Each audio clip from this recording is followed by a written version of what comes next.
ನಮಸ್ಕಾರ ಫ್ರೆಂಡ್ಸ್. ಇವತ್ತಿನ ವಿಡಿಯೋ ಸ್ವಲ್ಪ ವಿಭಿನ್ನ. ನಾನಿವತ್ತು ಮಾತಾಡೋ ವಿಷಯ ಬಹುಶಃ ಎಲ್ಲರ ಜೀವನಕ್ಕೂ ಒಂದಲ್ಲ ಒಂದು ಸಮಯದಲ್ಲಿ ಬಂದಿರುತ್ತೆ. ಆದರೆ ಬಹಳಷ್ಟು ಜನ ಈ ವಿಷಯದ ಬಗ್ಗೆ ಯಾರ ಹತ್ರನೂ ಓಪನ್ ಅಪ್ ಆಗಿ ಮಾತಾಡಿರಲ್ಲ. ಅದೇ ಒಬ್ಬಂಟಿತನ. ನಿಜ ಹೇಳಬೇಕು ಅಂದರೆ ಜೀವನದಲ್ಲಿ ಹಣ ಇಲ್ದಿರೋದು ನೋವು, ಇಷ್ಟಪಟ್ಟಿದ್ದು ಸಿಗದೇ ಇರೋದು ನೋವು, ನಂಬಿದವರು ಮೋಸ ಮಾಡೋದು ನೋವು. ಆದರೆ ಇವೆಲ್ಲಕ್ಕಿಂತ ಕೆಲವೊಮ್ಮೆ ತುಂಬ ಕಷ್ಟ ಅನಿಸೋದು ಒಬ್ಬಂಟಿತನ. ಯಾಕಂದರೆ ಈ ನೋವನ್ನು ಯಾರಿಗೂ ತೋರ್ಸೋಕ್ಕಾಗಲ್ಲ. ಮುಖದಲ್ಲಿ ನಗು ಇರುತ್ತೆ, ಆದರೆ ಮನಸ್ಸೊಳಗೆ ಮಾತ್ರ ಚಂಡಮಾರುತ ನಡೀತಾ ಇರುತ್ತೆ. ನಾವು ಚಿಕ್ಕವರಿದ್ದಾಗ ನೆನಪಿದೆಯಾ, ಆವಾಗ ಸಣ್ಣ ಸಣ್ಣ ವಿಷಯಗಳಿಗೆ ಖುಷಿ ಆಗ್ತಾಯಿತ್ತು. ಮಳೆ ಬಂದರೆ ಸಾಕು ಆಟ ಆಡೋದು, ಹೊಸ ಪೆನ್ಸಿಲ್ ಸಿಕ್ಕರೆ ಖುಷಿ, ಅಮ್ಮ ಒಂದು ಮಾತು ಹೊಗಳಿದ್ರೆ ದಿನ ಪೂರ್ತಿ ಸಂತೋಷ. ಆಗ ನಮಗೆ ಒಬ್ಬಂಟಿತನ ಅನ್ನೋ ಪದದ ಅರ್ಥನೇ ಗೊತ್ತಿರಲಿಲ್ಲ ಅನಿಸುತ್ತೆ.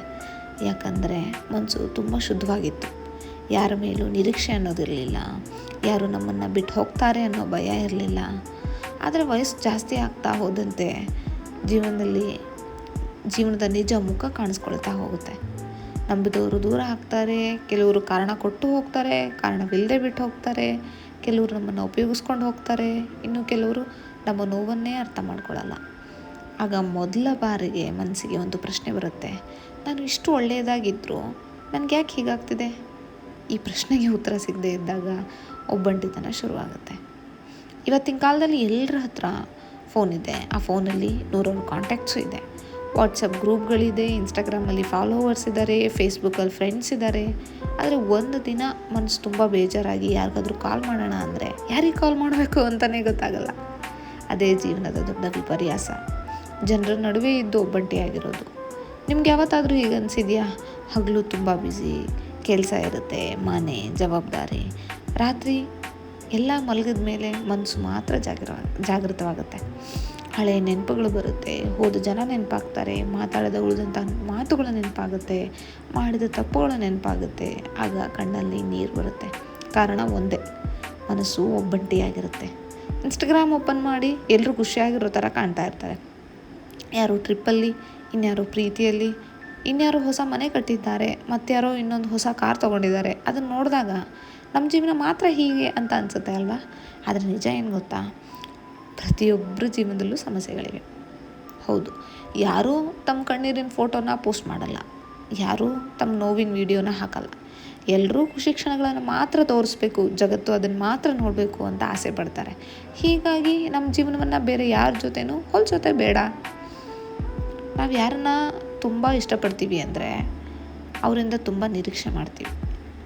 ಅವರು ನಮ್ಮನ್ನು ಅರ್ಥ ಮಾಡ್ಕೊಳ್ಬೇಕು, ಅವ್ರು ನಮ್ಮ ಜೊತೆ ಯಾವಾಗಲೂ ಇರಬೇಕು, ಅವ್ರು ನಮ್ಮನ್ನು ಮರಿಬಾರ್ದು ಅಂತೆಲ್ಲ ಅನ್ಕೋತೀವಿ. ಆದರೆ ಜೀವನ ಯಾವಾಗಲೂ ನಮ್ಮ ನಿರೀಕ್ಷೆಯಂತೆ ಇರಲ್ಲ. ಜನ ಬದಲಾಗ್ತಾರೆ, ಪರಿಸ್ಥಿತಿಗಳು ಅವ್ರನ್ನ ಬದಲಾಗೋ ಥರ ಮಾಡುತ್ತೆ, ಸಂಬಂಧಗಳು ಬದಲಾಗುತ್ತೆ. ಇದೆಲ್ಲದರಿಂದ ನೋವಾಗುತ್ತೆ. ಪ್ರತಿಯೊಬ್ಬರೂ ನಮ್ಮ ಜೊತೆ ಜೀವನ ಪೂರ್ತಿ ಇರಲ್ಲ. ಕೆಲವು ದಿನಕ್ಕೋಸ್ಕರ ಬರ್ತಾರೆ, ನಮಗೇನಾದರೂ ಪಾಠ ಕಲಿಸಿ ಹೋಗ್ತಾರೆ. ಆ ಸಮಯದಲ್ಲಿ ನಮಗೆ ನೋವಾಗ್ಬೋದು.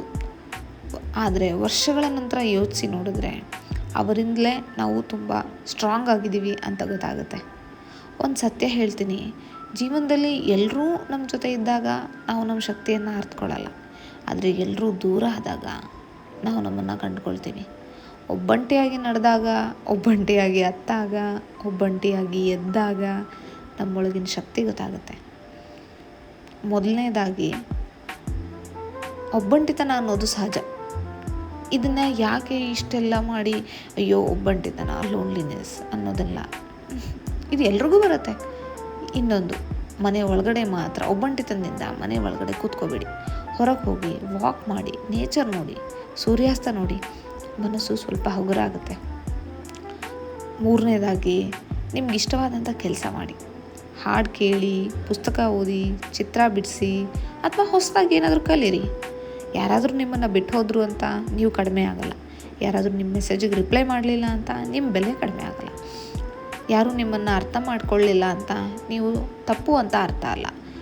ನಿಮ್ಮ ಮೌಲ್ಯ ನಿಮ್ಮಲ್ಲೇ ಇದೆ. ಇವತ್ತು ಈ ವಿಡಿಯೋ ನೋಡ್ತಾ ಇರೋರಲ್ಲಿ ಯಾರಿಗಾದರೂ ಒಬ್ಬಂಟಿತನ ಕಾಡ್ತಾ ಇದ್ದರೆ ಒಂದು ಮಾತು ನೆನ್ಪಿಟ್ಕೊಳ್ಳಿ, ಈ ಫೇಸ್ ಕೂಡ ಕಳೆದೋಗುತ್ತೆ, ಈ ನೋವು ಕಡಿಮೆ ಆಗುತ್ತೆ, ಈ ಕಣ್ಣೀರು ಒಣಗೋಗುತ್ತೆ. ಜೀವನ ಯಾವಾಗಲೂ ಒಂದೇ ರೀತಿ ಇರಲ್ಲ. ಈ ಕೆಟ್ಟ ದಿನಗಳು ಬಂದ ಹಾಗೆ ಒಳ್ಳೆಯ ದಿನಗಳು ಕೂಡ ಬರುತ್ತೆ. ಇವತ್ತು ನೀವು ಒಬ್ಬಂಟಿಯಾಗಿರ್ಬೋದು, ಆದರೆ ನಾಳೆ ನಿಮ್ಮ ಕತೆ ಕೇಳೋ ಜನ ಇರ್ತಾರೆ, ನಿಮ್ಮ ನಗು ನೋಡೋ ಜನ ಇರ್ತಾರೆ, ನಿಮ್ಮನ್ನು ಪ್ರೀತಿಸೋ ಜನ ಇರ್ತಾರೆ. ಅದಕ್ಕಾಗಿ ಧೈರ್ಯ ಕಳ್ಕೊಬೇಡಿ, ನಿಮ್ಮ ಮೇಲೆ ನಂಬಿಕೆ ಇಡಿ. ಯಾಕಂದರೆ ಒಬ್ಬಂಟಿತನ ನಿಮ್ಮನ್ನು ಒಡೆಯಲು ಬರೋಲ್ಲ, ನಿಮ್ಮೊಳಗಿನ ಶಕ್ತಿಯನ್ನು ಜಗತ್ತಿಗೆ ತೋರಿಸೋದಕ್ಕೆ ಬರುತ್ತೆ.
ಧನ್ಯವಾದಗಳು ಫ್ರೆಂಡ್ಸ್. ಈ ವಿಡಿಯೋ ನಿಮಗೆ ಇಷ್ಟ ಆದರೆ ಲೈಕ್ ಮಾಡಿ, ಶೇರ್ ಮಾಡಿ ಮತ್ತು ಸಬ್ಸ್ಕ್ರೈಬ್ ಮಾಡಿ. ಮತ್ತೊಂದು ವಿಡಿಯೋದಲ್ಲಿ ಸಿಗೋಣ. ಜಾಗೃತೆ, ನಿಮ್ಮನ್ನು ನೀವು ಪ್ರೀತಿಸೋದನ್ನು ಕಲೀರಿ. ಧನ್ಯವಾದಗಳು.